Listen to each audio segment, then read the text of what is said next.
자, 오늘은 모세를 부르신 하나님, 이 호렙산 떨기나무 가운데 나타나신 하나님, 특히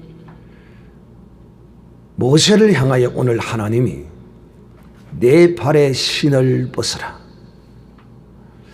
오늘 이 하나님이 모세에게 명령하신 이 말씀의 뜻이 무엇인가? 그래서 오늘 하나님이 택하시고 하나님이 부르는 사람에게 하나님이 요구하시는 것이 무엇인가? 특히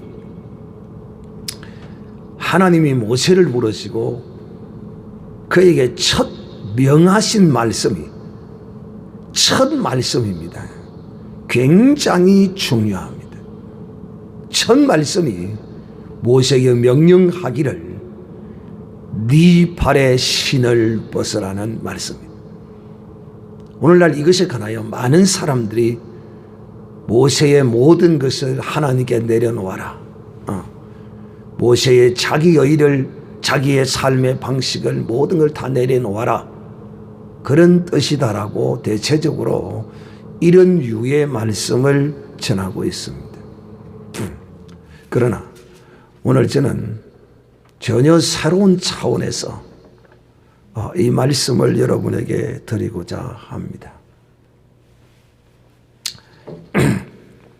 우리가 다 알고 있다고 생각하는 그 가운데도 또 더 깊은 하나님의 뜻이 있다 하는 것입니다. 여러분, 수박을 껍데기도 수박이요, 알맹이도 수박입니다. 그래요, 안 그래요? 껍데기도 수박이요, 알맹이도 수박이라는 것이에요. 그러나 취할 때는, 우리가 먹을 때는 껍데기는 버리고 알맹이만 먹습니다. 여러분, 이런 비밀을, 우리의 삶의 이런 진리를, 진실을 우리가 좀 알아야 합니다. 그러면 또 어떤 좀 똑똑한 사람은 저에게 이런 이야기를 할 것이죠. 목사님, 요즘은 수박 껍질도 안 버립니다. 어떤 사람이 안 버리냐면 수박 껍질에 온갖 영양소가 다 들어있다는 과학적인 사실이 발견돼 가지고 요즘은 수박 껍질도 먹고요, 다 먹습니다. 그럴 수 있어요. 그러나 온전히 그 껍질을 다 먹는 사람은 보지 못했습니다. 어쨌든 수박 껍데기에 껍질을 반드시 또 깎아야 됩니다. 그리고 그 껍데기 한 흰 부분 1cm나 되는 그것이 굉장히 몸에 좋다고 그래요. 그 옛날에는 가난한 사람들은 여러분 그것을 무말랭이처럼 반찬도 해 먹었습니다. 참 묘하죠. 왜 묘하냐 하면 그 수박 껍데기가 예사로 버려지지만은 가난한 자들은 알맹이는 알맹이대로 먹고 또 1cm 정도 되는 껍질은 그것을 말라서 썰어서 반찬도 해 먹었다는 것입니다. 어쨌든 참 지혜로운 그 삶의 어떤 면을 볼 수 있는데, 제가 일반적인 이 내 발에 신을 벗으라는 거의 99%의 그런 내용을 아니다라고 말하는 것이 결코 아니다는 것을 전제로 말씀을 드리고 여러분에게 말씀을 하고 있다 하는 것을 잘 이해하시기를 바랍니다. 모세, 이 모세는 히브리서 기자가 우리에게 뭐라고 소개하느냐 하면 예수 그리스도의 모형이다라고 소개합니다. 자, 예수 그리스도의 예표의 삶을 살았다. 히브리서 기자는 1장 1절에 모든 선지자와 여러 부분과 여러 모양은 다 예수 그리스도를 나타낸 것이다. 이렇게 말씀했습니다. 오늘 제가 여러분에게 이 네 발의 신을 벗으라는 이 말씀의 참 의미와 이 뜻을 예수님이 계시지 않았다면, 예수님이 말씀하시지 않았다면 제가 이것을 여러분에게 새롭게 말씀할 수가 없었을 것이에요. 그 예수님의 말씀이 있기 때문에 이것을 그 예수님의 말씀하시는 그 안에서 이것을 조명해서 여러분에게 보여주고 오늘 설명을 할 수가 있었다 하는 것입니다. 모세. 우리는 이 모세의 그 출생 과정을부터 참으로 모세는 특이한 출생의 과정을 거칩니다. 마치 그 탕난이라 그럽니까? 그 둥지에 그 다른 새가 와서 알을 낳고 가버리고 그 둥지에 키우는 그 새를 뭔 새라고 그럽니까? 뻐꾸기? 뻐꾸기입니까? 맞습니까? 그런 새가 있죠. 그 참 희한한 새가 있더만요. 남의 둥지에 자기가 알을 까놔놓고 자기는 날아가 버리고 그 둥지에 있는 알을 낳았던 그 새가 자기의 알인지도 모르고 품고 있는 그 모습을 참 보면서 많은 것을 생각하게 합니다. 어쨌든 자, 오늘 이 모세의 출생 과정은 참으로 특이합니다. 왜 특이하냐? 이 하나님의 사람을, 하나님의 백성을 하나님이 애굽에다가 집어넣어서 거기서 하나님이 양육합니다. 마치 이것이 누구의 그림자냐 하면 바로 예수 그리스도의 그림자입니다. 마태복음 1장에 보면 예수님께서 그 헤롯의 핍박을 인하여 애굽으로 피난을 갑니다. 그래서 그 애굽을 피난을 가다 돌아오는 그것을 일컬어서 성경은 애굽에서 내 아들을 불렀다 함을 이루려 하심이라고 말씀하십니다.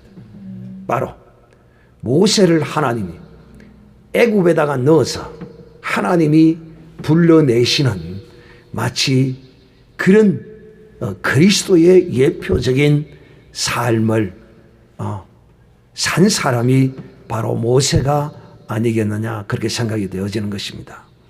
어쨌든 모세가 예수 그리스도의 예표의 삶을 살았다면 그렇게 해석을 해도 큰 무리가 없을 것입니다. 모세가 그야말로 그 애굽의 공주의 품에서 클 수밖에 없었던 이유는 바로 바로의 핍박이었습니다. 바로가 이 이스라엘 백성을 씨를 말리려고 들었습니다. 마치 예수 그리스도가 이 땅에 오셨다는 소문을 헤롯이 동방의 박사들로부터 듣고 씨를 말리려고 덤벼들었던 모습과 어찌 그리 흡사한지요. 기가 막히지 않습니까? 여러분, 하나님의 이 하시는 일을 보면 항상 마치 이 건축가들이 아파트를 지을 때 그냥 바로 아파트를 짓는 것이 아니고 반드시 이 아파트 분양을 위해서 무엇을 먼저 짓습니까? 모델하우스를 먼저 짓습니다. 우리 하나님의 역사하심과 일하심도 항상 이와 같은 것을 우리는 볼 수 있습니다. 그래서 우리 주 예수 그리스도께서 이 땅에 오셔서 그 사역의 거룩한 역사를 하시기 전에 그 길을 먼저 세례 요한을 통하여 하나님께서 그 길을 먼저 가게 하시고 예수 그리스도께서 그 길을 따라서 가도록 하신 것입니다. 그래서 세례 요한은 나는 강야에서 외치는 소리와 같다. 주의 길을 예비하라고 나는 보내심을 받았노라. 할렐루야. 이렇게 세례 요한이 증거한 것을 우리는 볼 수가 있습니다. 특히 이 모세는 이와 같이 그 출생과 그 성장 과정이 예수 그리스도의 오실 그 예피로스의 출생과 또 핍박과 애굽에서 양육하고 불러내는 그 과정들이 그런 흡사한 면을 가지고 있다 하는 것입니다. 또 무엇보다도 공주의 아들로서 입양이 되었지만은 그 공주의 아들로 입양이 되었으나 그의 그 신분과 그의 출생의 그 비밀과 그 양육 과정에서 모세는 자기의 정체성이 애굽이 아니라 이스라엘 백성임을 그는 알았습니다.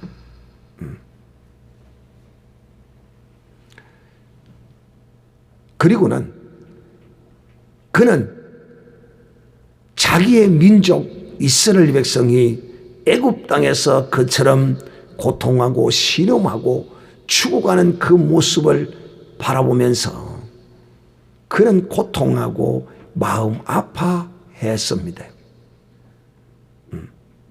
여러분, 오늘 이 모세의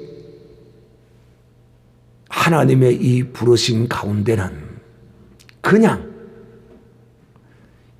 모세가 80의 하나님으로부터 선택함과 주의 종으로서의 부르심을 받은 것이 아니라 하는 것입니다. 성경은 증거하기를 이렇게 우리에게 증거합니다.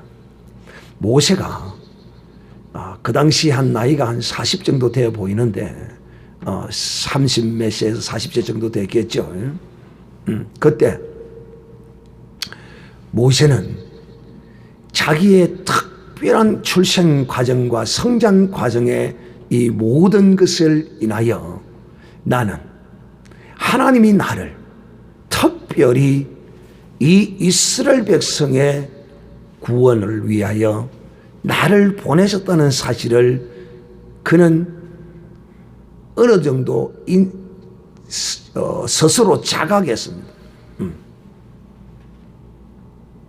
그래서 그는 그 나이 때에 그가 어떤 일을 당하느냐 하면 그는 40세 가까이 되었을 때 여러분 가장 왕성하던 때 아닙니까? 그죠? 20대, 30대, 40대 최고의 그 왕성한 혈기뿐만 아니라 모든 것이 그냥 이 사람에게 있어서 가장 최고의 절정기에 이르는 그런 이제 연령대라고 할 수 있죠. 그때 이 모세는 가슴에 그런 뜻을 품은 것 같아. 성경은 그렇게 말해요. 그때 그 백성들 가운데 자기가 나타나면 그 백성이 자기를 인정해 줄 줄 알았더라고 성경이 기록합니다. 그래서 모세가 어느 날 하루는 그 애굽의 관리들이 이스라엘 백성이 애굽의 노예였잖아요. 그 이스라엘 백성들 노예를 관리하는 관리인이 부당하게 이스라엘 백성들을 지나치게 부당하게 학대하는 모습을 보게 됩니다. 전에까지도 그런 모습을 보고 참아왔던 모세였어요.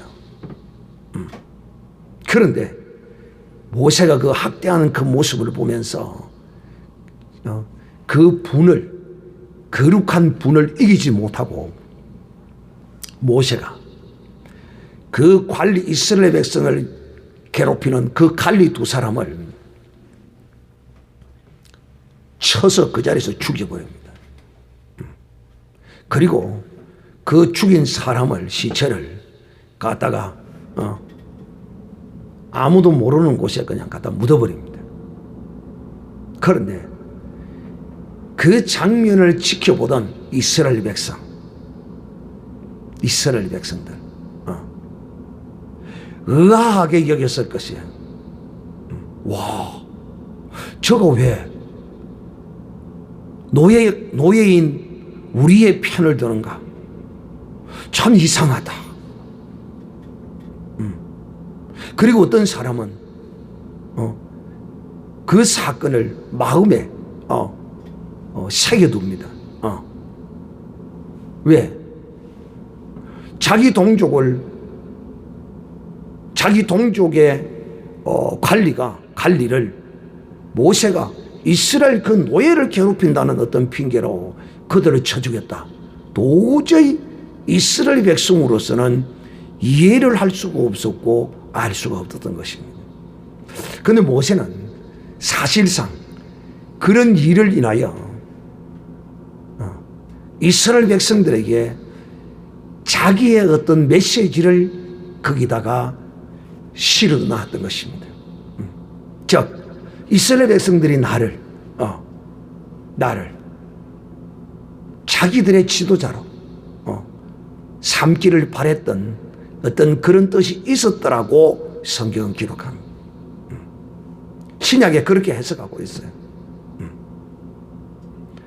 그래서 모세가 이 일로 인하여 어느 날 하루는 동족들이 노예들이 참 여러분 사람이 자기 주제를 알아야죠. 사람이 자기 주제를 좀 바로 알아야 돼요. 자기 주제를 아는 사람은 결코 맨발로 밤송이를 차지 않습니다. 맨발로 밤송이를 차면 어떻게 되겠습니까? 그 가시에 발이 찔려서 피가 납니다. 맨발로 밤송이를 차고서 발에서 피가 나도 그것이 자기의 어리석음을 인하여 자기에게 피가 나고 있는 줄을 깨닫지 못하는 것이 인생입니다. 적어도 여러분 그리스도 안에 있는 하나님의 사람들은 맨발로 밤송이를 발로 차지 마시기를 바랍니다. 나는 그런 인생을 수없이 봅니다. 어리석어도 보통 어리석은 사람이 아닙니다. 모세 참 이 노예들 자기 주제들을 알아야 될 거 아니에요. 노예들끼리 싸우는 거예요. 그 힘든 그 고역을 겪으면서 서로 위로하고 서로 돕고 그리 해야 되지 않겠어요? 그런데 이 노예들이 이스라엘 백성끼리 어느 날 둘이서 싸웁니다. 그리고 모세가 그 모습이 하도 불쌍해서 동족들이 불쌍해서 그들에게 가서 그 싸움을 말립니다. 저그 주제에 애굽의 왕자가 노예 주제에 애굽의 왕자가 와서 말리면 거기서 머리를 숙여야 되지 않겠습니까? 그게 현실이잖아요. 아이고 우리 같은 이 노예에게 그 화려한 예복과 장식품을 걸치고 왕자로서의 보무도 품위도 당당하게 착 폼을 잡고 와서 여보시게 당신들 같은 민족끼리 왜 그리 싸우는가? 이제 그만두게. 그러면 아이고 왕자님 죄송합니다. 미안합니다. 하고 가자. 하고 헤어지고 말아야 될 거 아니에요? 그런데 그들이 그 싸우던 자들이 모세를 향하여 애굽의 왕자를 향하여 이렇게 대꾸합니다. 네가 전에는 너의 동족의 관리를 때려서 죽이더니만은 네가 우리의 재판장이 되려고 그러냐? 라고 이스라엘 백성이 모세에게 달라듭니다. 참 기계가 대단하죠. 기계가 대단한 게 아니라 참으로 어리숙한 인생입니다. 모세가 여러분 왜 이 애굽에서 도망가게 되느냐 하면 사실상 애굽의 칼리 두 사람을 때려 죽여서 묻어버린 이 사건 때문에 도망간 것이 아니라 제가 보기에는 그것보다도 이 노예로서 살면서 자기의 위치와 취지를 알지 못하고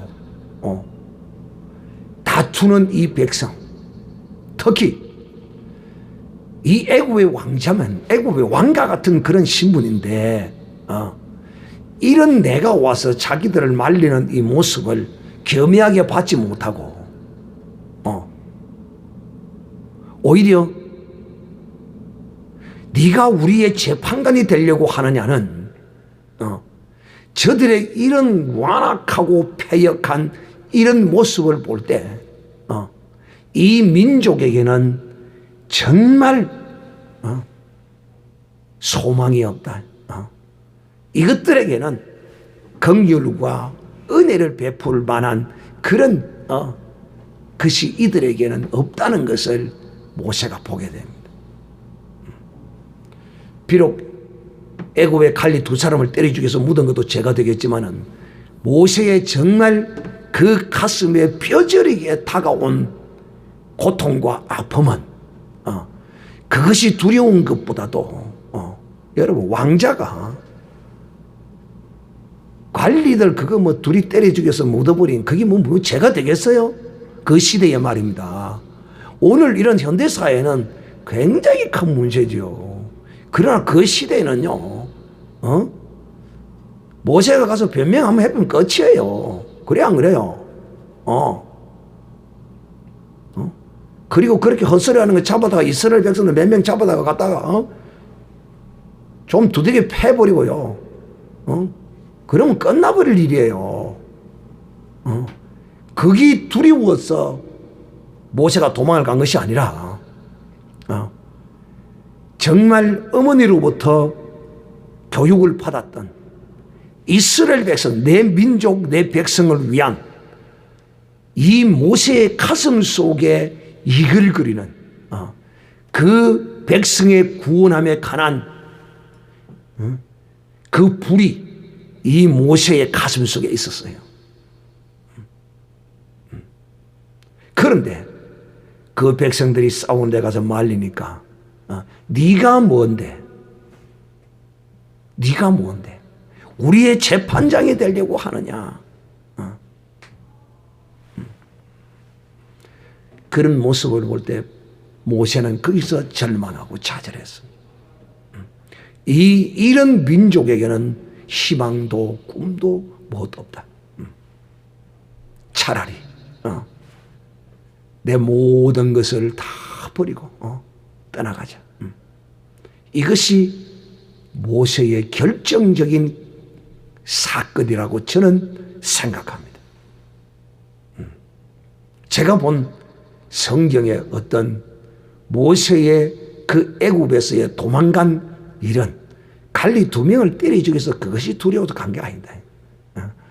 왕자에게는요 갈리 1000명을 때려 죽이고 군대 수만 명을 갖다 몰아사지게 죽여도요 문제 안 돼요. 그 민족을 향한 그 가슴에 부푼 꿈을 꾸고 있었는데 한 방에 그냥 그 사건을 인하여 거기서 무너져 버렸어 모세가. 그래서 거기에 애굽 땅에 있어야 할 이유를 이제 모세는 느끼지를 못한 거예요. 그래서 광야로 도망을 가버린 거예요. 떠나가 버린 거예요. 사랑하는 형제들이요, 오늘 우리는 하나님이 모세를 부르신 이 사건을 통하여 오늘날에도 하나님이 하나님의 백성을 향한 그 가운데 사역자로의 부름과 선택의 그 어떠함이 어떻게 이루어지는가를 모세를 통하여 하나님이 우리에게 보여주고 계시는 것이다 하는 것입니다. 모세가 이렇게 이제 도망을 갔어요. 여러분, 어떤 절망과 패배 의식을 가지고 자기의 그 거처를 옮긴 사람의 그 삶이 어떠하겠습니까? 참 좌절과 실망과 그 모든 것으로 완전히 그 꿈을, 그 소망을 다 접어버린 상태인 것입니다. 지금 제가 여러분에게 전하는 여기까지의 이 말씀이 이제 앞으로 모세가 하나님과의 대화하는 과정에서 이루어지는 말씀을 보면 이런 바탕을 깔고 있는 이것을 하나님이 그것을 착착 깨뭉개고 있음을 여러분이 볼 수가 있어요. 사랑하는 형제들이요, 이렇게 광야로 도망을 와가지고 미디안 제사장 이도로라는 사람의 집에서 종으로 일하고 있습니다. 아이고.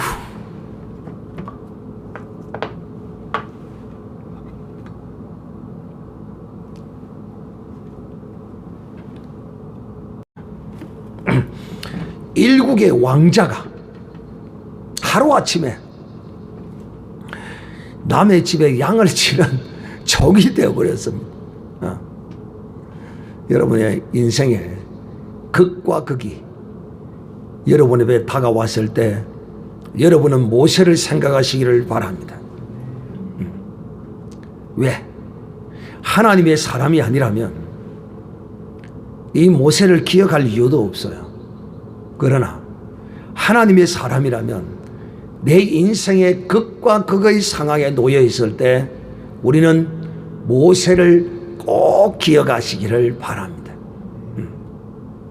이 극과 극은 좋은 곳에서 나쁜 환경으로서의 변화도 극과 극이지만은 나쁜 환경에서 좋은 환경으로의 변화도 극과 극입니다. 이해가 됩니까? 반대일 수도 있다 이 말입니다. 극과 극이. 그럴 때 우리는 이 성경에 이런 극과 극의 삶을 살았던 하나님의 사람을 기억하는 이런 복된 눈이 이런 복된 영의 귀가 있는 믿음의 사람이 되어야 할 것입니다. 모세는 이 미디안의 제사장, 미디안 제사장이라 이러는데 이 미디안 제사장이 무슨 아마 그 지역에서 그 민족들의 종교적인 아마 일을 담당했던 사람으로 보여요. 하나님의 제사장은 아니죠. 하필이면 또 간다고 간 것이 또 그 지역의 유명한 종교인의 집에 이 모세가 종으로서 열심히 이제 자기의 맡은 일을 하게 됩니다. 완전히 하루아침에 극과 극의 삶을 살았던 모세입니다. 그리고는 이제 거기서 이제 양을 치면서 이 미디안 제사장 이도로의 눈에 잘 띄어서 열심히 거기서 양을 잘 치고 일을 함으로써 이 이도로의 딸을 마누라로 이제 얻게 됩니다. 그리고는 거기서 이제 모세는 편안한 양을 치면서 그 삶을 이제 살고 있었습니다.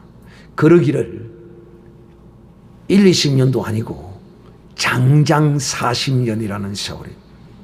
성경에 이 40이라는 숫자는 우리에게 의미하는 바가 참 큽니다. 44라는 이 숫자는 우리 대한민국에는 사가 무슨 사입니까? 죽을 사라 이렇게 말하죠. 그런데 이 하나님의 나라에 있어서도 이 40이라는 사자의 숫자가 역시 죽음의 수로 우리는 일컬어집니다. 그죠? 그래서 예수님이 40일을 금식을 했고, 모세가 40일을 금식했고, 모세가 40년을 애굽 땅에 있었고, 모세가 40년을 미디안 광야에서 양을 치는 사람으로 살았습니다. 40년의 세월을 살았다는 것은 이제 모세가 자기 자신의 의지와 뜻과 이 모든 것이 이 40년의 세월 가운데서 완전히 사라지고 1%도 남아있지 않다는 그런 의미와 뜻을 담고 있다. 놀랍게도 하나님은 그런 가운데서 오늘 이 모세를 찾아오신 것입니다. 모세를 찾아오시는 하나님. 오늘날에도 하나님의 거룩한 사람들, 하나님이 택한 주의 종들 가운데는 이와 같은 모세의 환경과 같은 이런 가운데서 부르는 사람이 많습니다. 이런 사람이 너무도 많아요. 저도 그런 사람 중에 한 사람이라고 할 수 있어요. 이만큼 극한의 상황은 아니었지만 내 개인적으로는 그야말로 극한의 상황이었어요. 이런 가운데 하나님의 손길을, 하나님의 영광을 내가 보게 된 것이죠. 하나님의 영광을 마치 모세가 이 호렙산에서 가시떨기 나무 가운데 불꽃 가운데 불꽃으로 임하여 계시는 하나님의 영광을 본 것처럼 저도 떨기나무의 영광을 저도 보았어요. 사랑하는 이자들이요, 모세를 찾아오신 하나님, 모세의 그 육신적인 자기의 생각을 따라서 그 민족을 향하여 품었던 그 구원의 그 거룩한 원대한 꿈을 하나님 완벽하게 산산이 깨트려 버리시고 무너뜨려 버리십니다. 그래서 결론적으로 이런 사실에 관하여 내 발에 신을 벗으라는 것이 이런 뜻이다라고 모든 설교자들이 이렇게 설교를 합니다만, 저는 그것이 결론적일 수는 있을지라도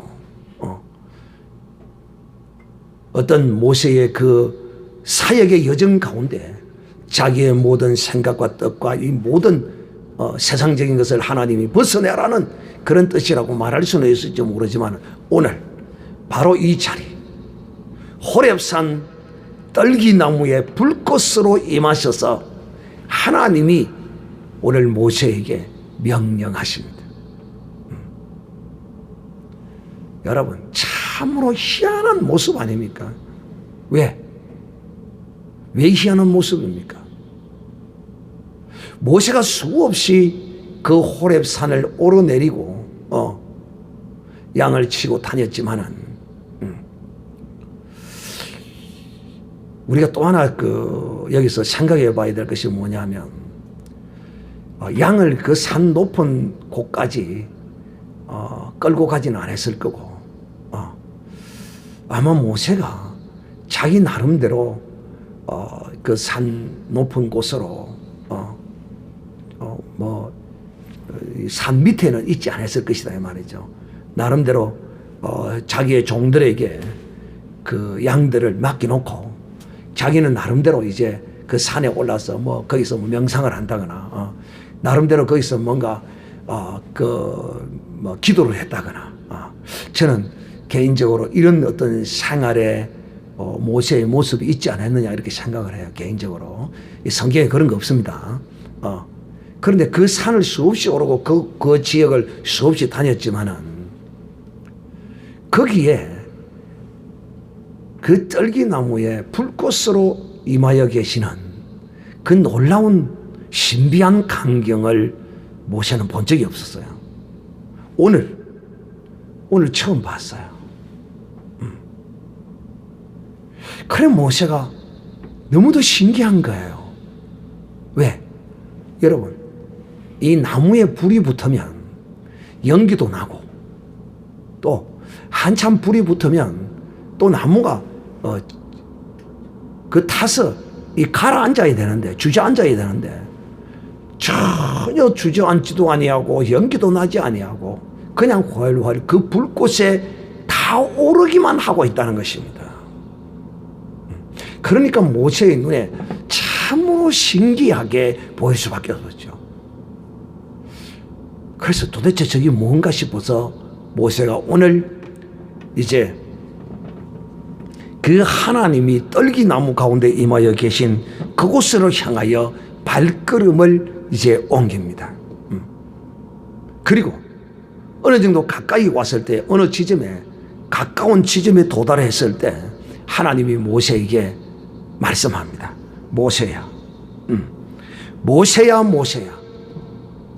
모세는 깜짝 놀랐습니다. 모세야, 모세야. 그 하나님의 음성에 모세가 거기서 멈춰. 모세가 거기서 하나님을 향하여, 그 부름에 향하여, 주여, 내가 여기 있습니다. 어디서 들려? 바로 그 불꽃 떨긴 나무 그 가운데서 음성이 들리는 것이죠. 두리번 들릴 때는 저것밖에 없어요. 내가 여기 있습니다. 여러분, 저는 여기서 모세가 내가 여기 있다는 이 고백이 굉장히 중요한 의미를 가진다고 생각해요.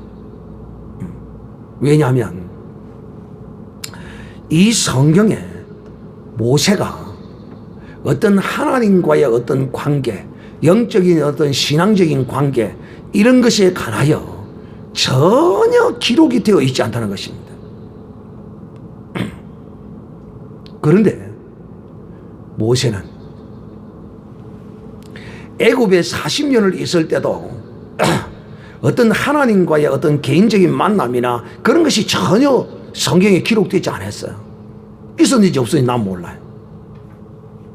또 이 광야에서의 40년의 세월 동안도 이 모세가 하나님의 음성을 들었거나 신령한 어떤 하나님과의 어떤 관계가 있었다는 거나 이런 것이 성경에 기록되어 있지 않다는 것입니다. 그런데도 불구하고 오늘 이 모세에게 하나님이 나타나셔서 모세의 이름을 부르실 때, 모세야, 모세야, 두 번 부르실 때 모세가 내가 여기 있습니다라고 이 대답했다는 이 놀라운 사실. 이거 뭘 의미하는 겁니까? 뭘 의미할까요?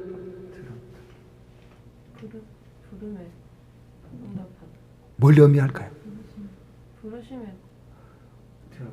뭐 다양한 어떤 의미와 뜻을 생각할 수 있어요. 여기에 성경에 이거에 대한 답은 없어요. 여러분이 생각하는 것이 다 맞을 수가 있어요. 그런데 어떤 대답들이 여러분의 입에서 나오는지 내가 한번 들어보고 싶은 거예요. 지금 여러분이 모세의 입장에 있다고 생각할 때 모세가 이렇게 마치 모세의 대답이 지금 여러분에게 어떻게 들립니까? 여러분은 어떻게 들려져요? 저는 이렇게 들려진단 말이에요. 저는 이렇게 들려져요. 여러분은 어떻게 들려져요? 모세야, 모세야, 내가 여기 있습니다. 여기 있는데요.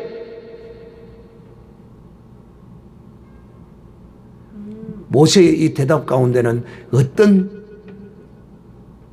모세의 감정이 실려 있을까요? 드디어 왔네. 내가 이때까지 찾았는데. 비슷한 뭔가 바라고 사모하고 찾고 기다린 듯한 어떤 대답이 아니겠습니까? 응? 그래서 제가 여러분에게 이전에 모세가 이곳을 한 번, 두 번 왔던 장소가 아니라는 거예요. 한 번, 두 번 왔던 장소가 아니고, 모세가 이 곳을 40년을 양을 치면서 밑에 양을 자기 종들에게 맡겨놓고 나름대로 이 산에 올라와서 거기서 쉬던 자리. 우리식으로 이야기하면 저 금정산에는 하나님의 사람들이 기도하는 바위가 있어요. 50바위라는 게 있어요. 기도하는 바위가 50바위라고 있다고 그래. 나는 한번 가보지 않았어요. 거기 하나님의 사람들이 늘 올라가서 거기 가서 기도해요. 거기 가서 기도하면 하나님의 응답이 온다 그래가지고 이 기독교 안에는 그런 특히 부산 지역에 사는 사람들 성도들 가운데는 그런 게 있어요. 50바위라는 바위가 있대요. 내가 언젠가 한번 가봐야 되겠어요. 바위가 어떤 바위인지. 그래서 제가 모세가 그것을 한 번, 두 번 지나가는 장소가 아니고 내 개인적으로는 모세가 그 떨기나무가 임하여 있던 그 지역이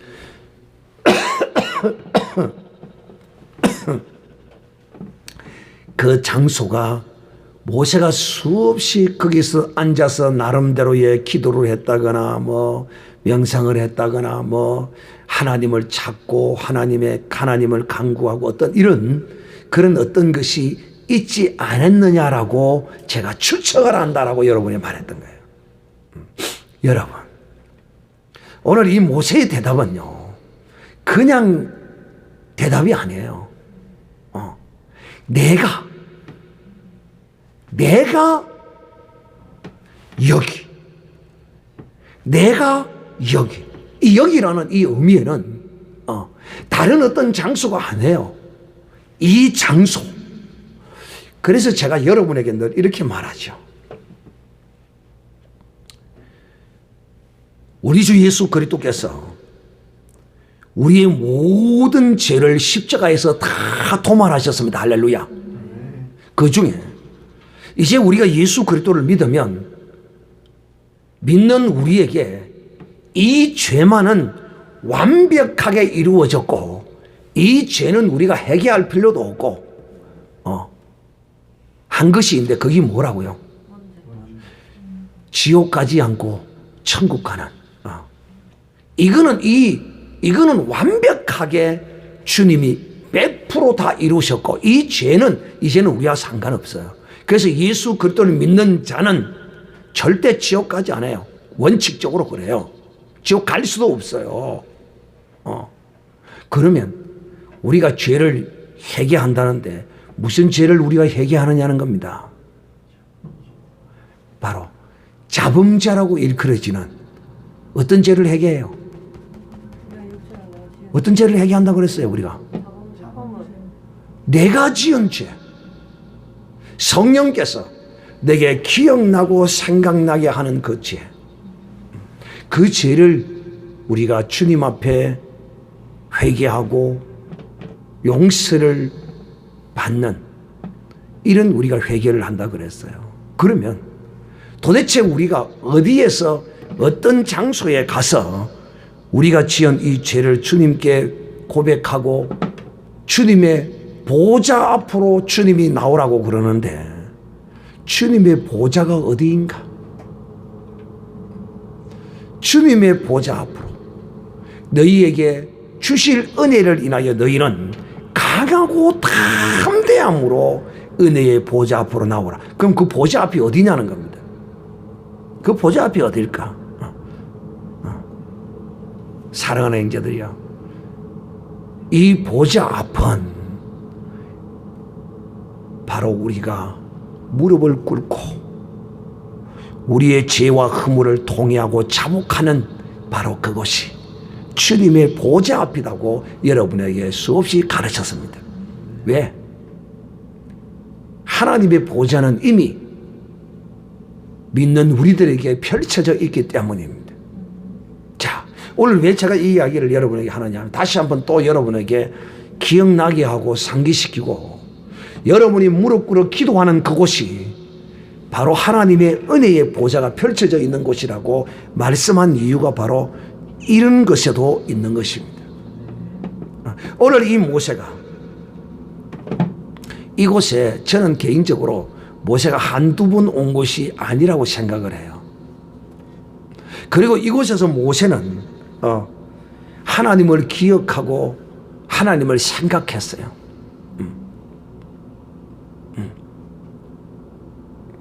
그리고 이 모세는 자기 조상들에게 나타났던 그 하나님, 늘 비록 그 민족을 향한 그 꿈과 그 구원에 대한 소망은 다 잃어버렸어도 모세가 결코 잃어버릴 수 없었던 것은 바로 하나님이었던 것입니다. 모세는 그 어머니를 통해서 아브라함의 하나님, 이삭의 하나님, 야곱의 하나님을 들었어요. 아브라함의 하나님을 만나는 수없는 그런 과정의 삶의 여정들을 수없이 되풀이해서 그 어머니로부터 이 모세는 들었다 이 말이에요. 어떤 하나님? 신비의 하나님, 신비한 하나님, 아브라함에게 찾아오시던 하나님, 야곱에게 찾아오시던 하나님, 저들에게 말씀하시던 하나님, 그 조상의 하나님을 이 모세는 잃어버리지 않고 있었어요. 그래서 모세가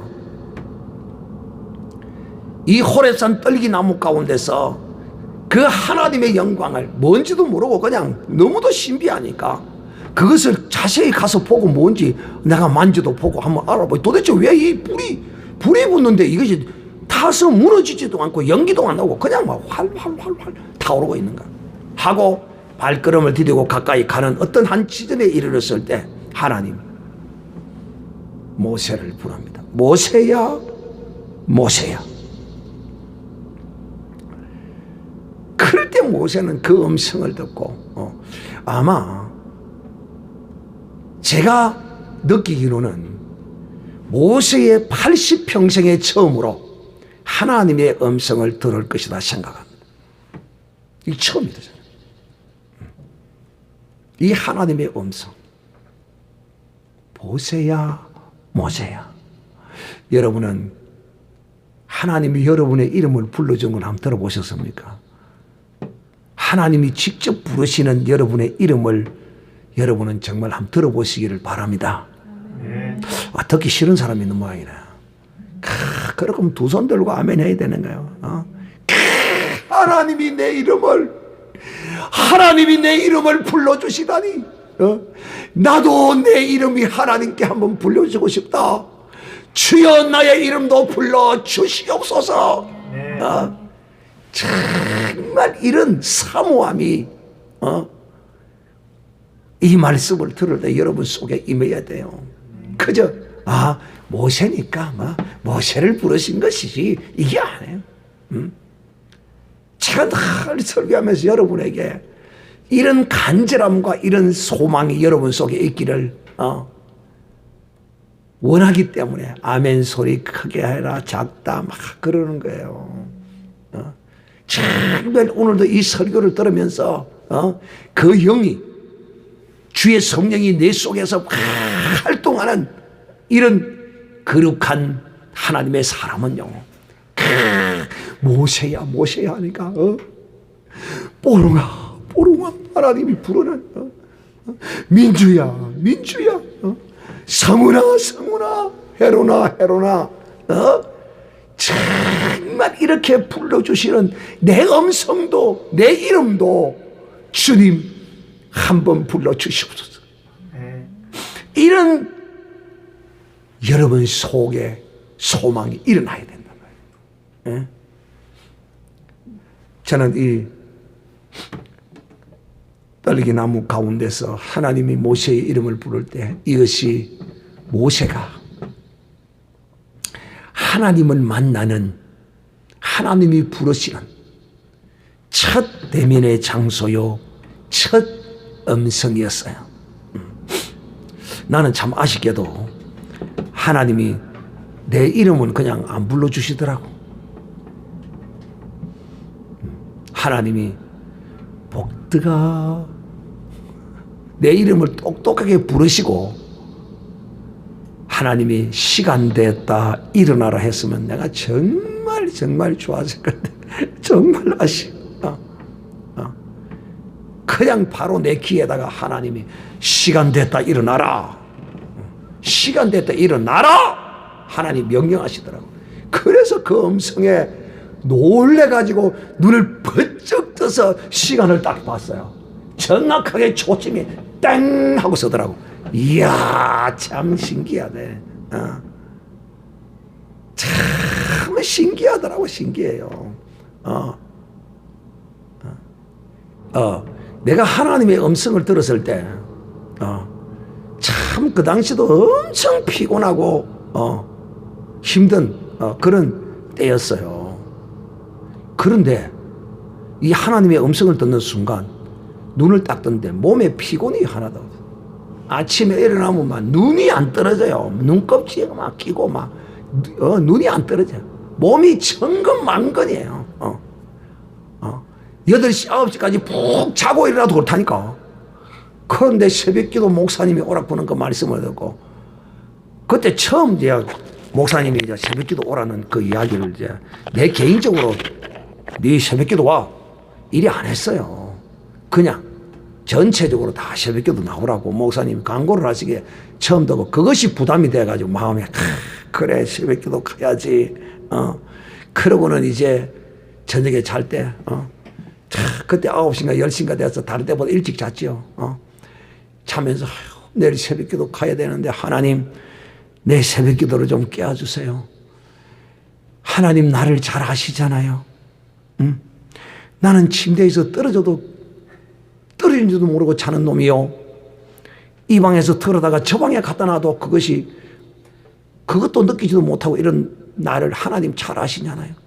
하나님이 깨워주시면 내가 갈 것이요. 하나님이 안 깨워주면 내가 못 갑니다. 하나님이 책임을 지십시오.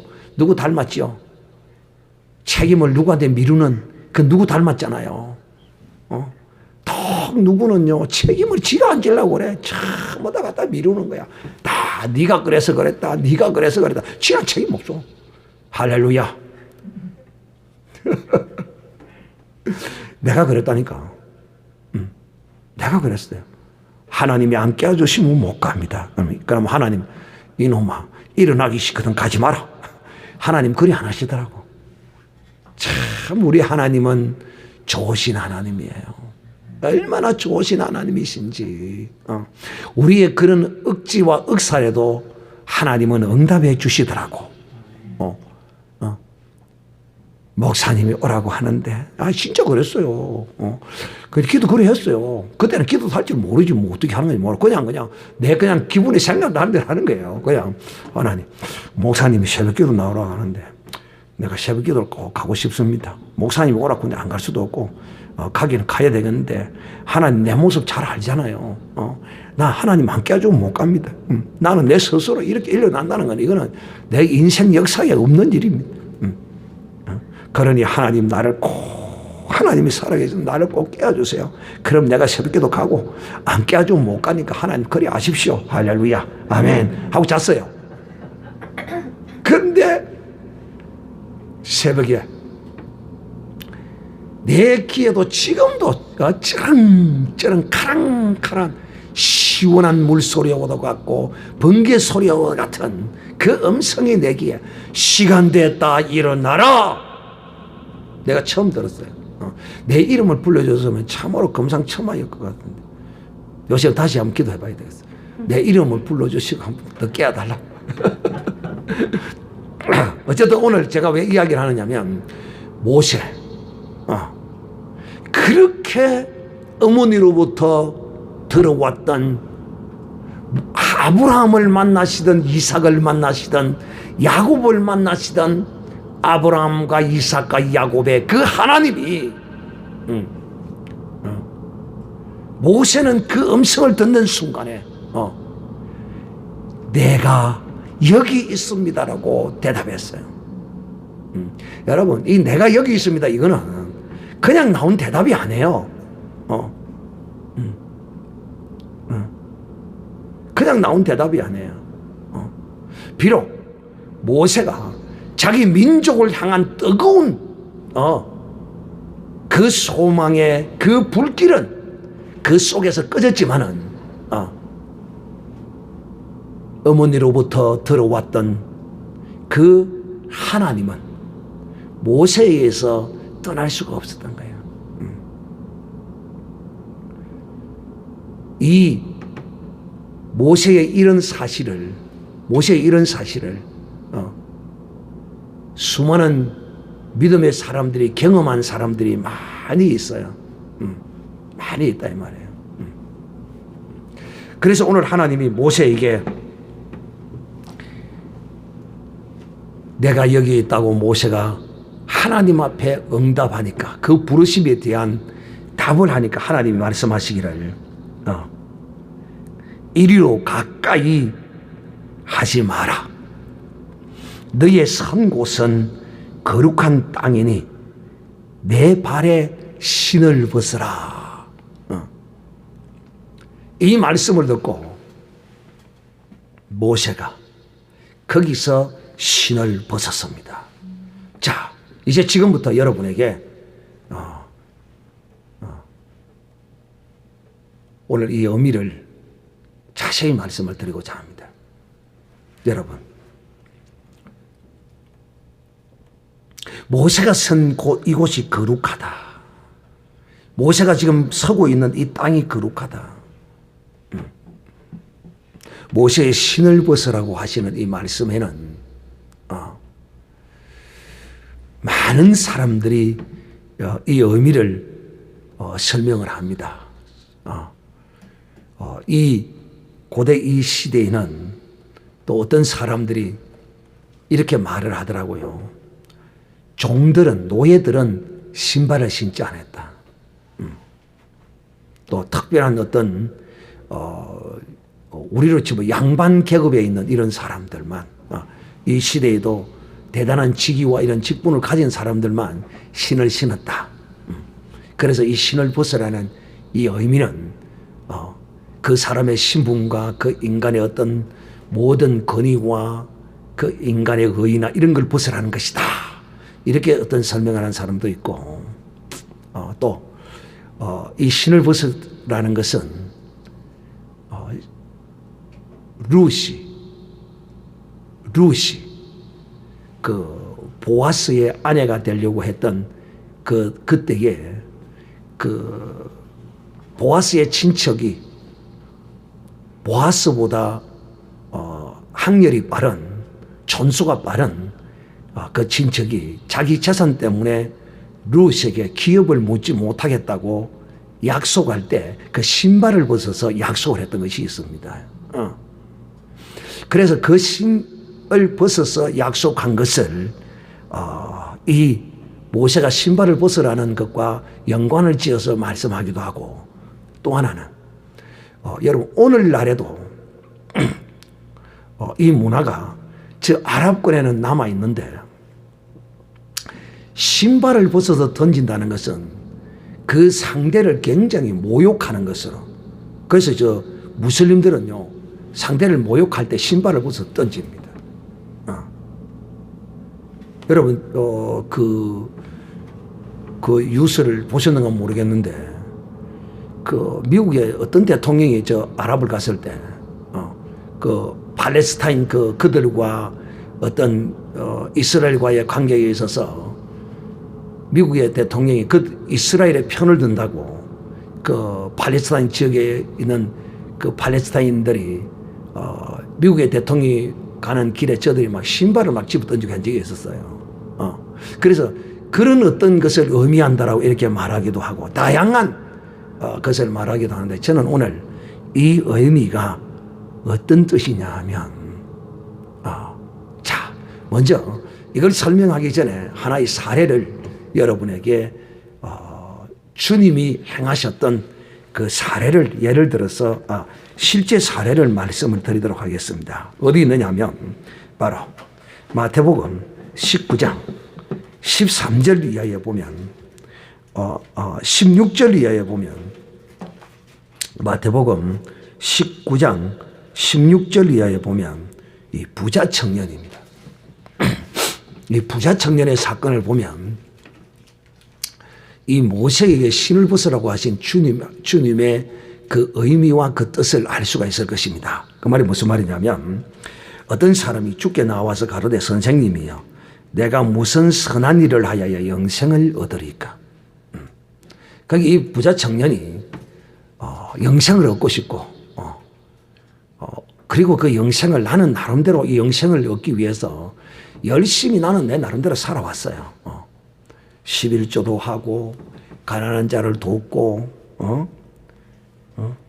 그야말로 자기 나름대로는 했어요. 그래도 내가 뭔가 좀 부족한 것이 있지 않겠느냐. 그래서 내가 정말 영생에 들어가고 싶은 거야. 영생을 얻고 싶은 거야.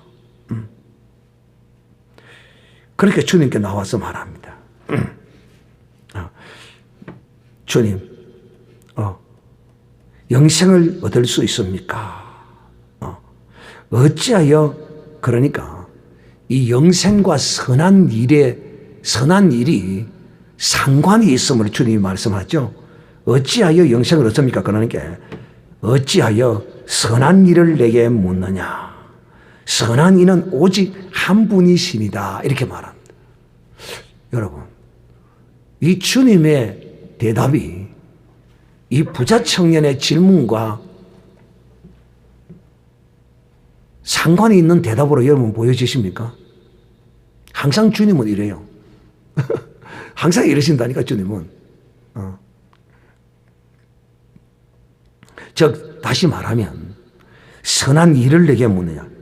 영생을 얻으려면 무엇을 해야 된다고요? 영생을 얻으려면 무슨 일을 해야 영생을 얻는다고요? 선한 일을 해야 영생을 얻는다는 거예요. 선한 일을. 그 주님이 영생을 어떻게 얻습니까? 그러니까 어째야 선한 일을 내게 묻느냐. 그러면서 선한 이는 오직 하나님 한 분밖에 없다. 즉 여러분 이 사람이 영생을 얻는 것은 하나님이 결정하시는 것이다. 어떤 사람을 하나님은 이 영생을 주시는가? 지금 그것을 선한 일을 해야 된다는 거예요. 선한 일을 해야 그 영생을 하나님이 주신다. 이 답입니다. 선한 일이 뭔가? 자 보겠습니다. 내가 생명에 들어가려면 계명을 지키라. 계명을 지켜. 첫째는 계명을 지키라. 그러니까 이 부자가 참 계명을 철저히 지키고 살은 것 같아요. 나름대로는 계명을 철저히 지킨 것 같아요. 그러니까 가로되 어느 계명을 내가 잘 지켜야 됩니까? 예수님께서 살인하지 말라, 가늠하지 말라, 도둑질하지 말라, 거짓말하지 말라, 내 부모를 공경하라, 내 이웃을 내 몸과 같이 사랑하라 하신 것이니라. 그러니까 청년이 이 모든 것을 내가 다 지켜 싸움나이다. 혹시 내게 뭐가 더 부족합니까? 라고 묻습니다.